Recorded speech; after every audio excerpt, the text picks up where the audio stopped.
Hi everyone, welcome to the first week of your Craving Change course. Craving Change is a program that was developed in Calgary, Alberta, Canada by a registered dietitian and clinical psychologist and has been proven to successfully provide positive change for people looking to address problem eating concerns. I've adapted it slightly based on my experience providing this course to my patients in person over my career as a registered nurse, and I'm very excited to be able to bring it to you guys online. Over the next 4 weeks, we're going to talk about why it's hard to change and what's influencing our eating habits. We're going to uncover your own dietary triggers and then give you 14 different tools to help create some change, and then lots of tips and strategies for keeping that change for a long-lasting, healthier relationship with food. As with all things, these skills will take some practice and some accountability, so I encourage you to go through the activities at home in your workbook, strategize how you can implement them, and then please share your thoughts and your insights in the Facebook group. You can also post your questions, share your stories of how you were successful, and maybe get some support when you're needing a little bit of help.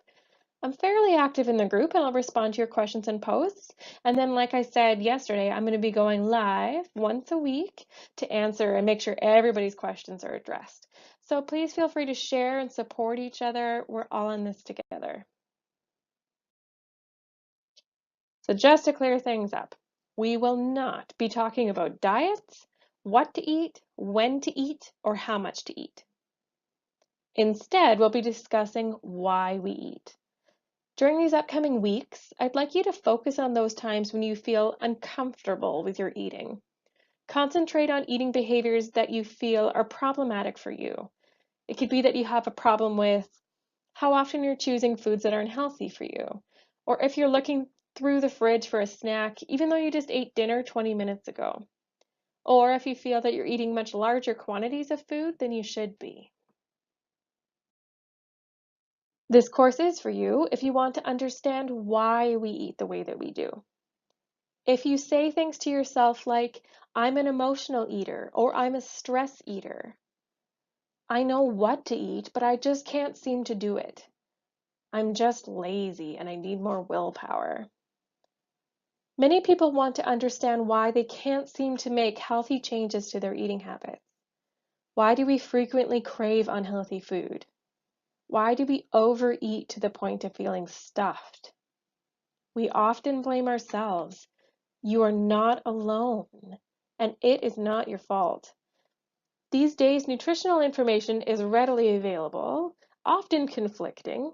Most people have a pretty good idea of what maybe they should be eating to be healthy, and there's a plentiful supply of healthy food at the nearest grocery store.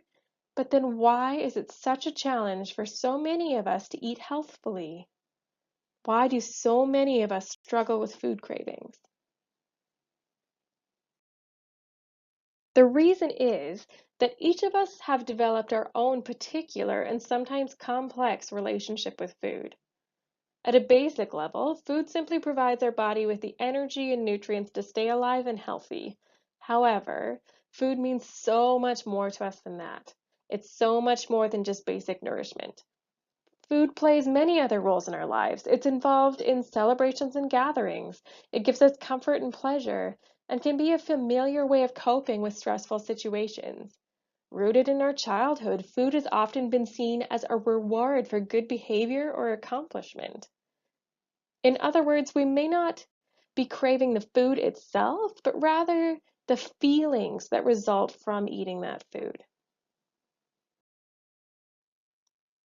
Has anyone ever heard the prediction that our children may be the first generation to have a lower life expectancy than their parents?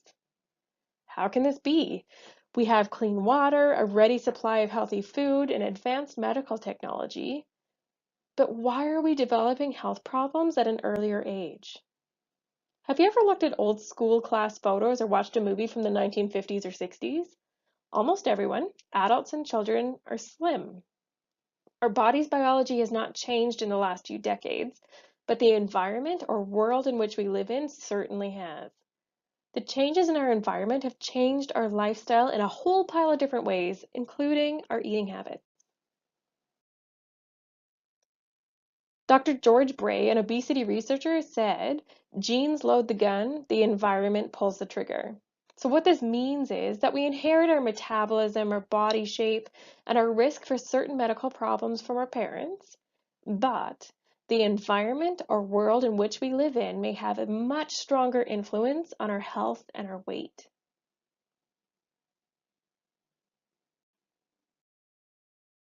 Imagine that immigrants entering our country would see this sign at the port of entry. Warning: living in our environment may be hazardous to your health and waistline. The fact is that simply living here puts us at risk of becoming overweight. Even our pets have a weight problem. Did you know that almost 60% of the cats and dogs in North America are overweight? There are so many factors in our environment that could be called eating cues or prompts. These are factors that we probably don't even notice, yet they can have a very powerful influence on our eating habits. And it's these factors that make us feel like we have no control over our eating behaviors. We are a society of on-the-go, hectic lifestyles, and we combine eating with other activities. I'll post this as a poll in the Facebook group later, but I'd like you to think about if you eat at your desk at work. Do you eat in the car? Do you have the TV on at dinner time, or are you on your phone? Do you maybe taste test a little bit too much while you're cooking? Or when you're cleaning up, do you finish up that last little bit because there's not enough to save and put away in the fridge? Do you eat while you're on the go? Over the next week in the Facebook group, I'm going to be posting some questions to get the discussion and brainstorming going. You'll get as much out of this as you put into it, so please feel free to share your thoughts, your feelings, and support one another. So I want you to think about what's different about the way that we live and eat now compared to 30 years ago. How have our lives changed? How has technology influenced our lives and therefore our eating habits? What are some of the differences between our North American food environment and that of Europe or other countries? We are surrounded by food prompts all of the time. Just think of how many fast food chains and grocery stores you pass by on the way home, or how many advertisements you see on a daily basis for food. That's it for today. We're just getting started. So your mission, should you choose to accept it, is to get active in the Facebook group. Check out the polls, comments, ask your questions, and we'll see you all tomorrow.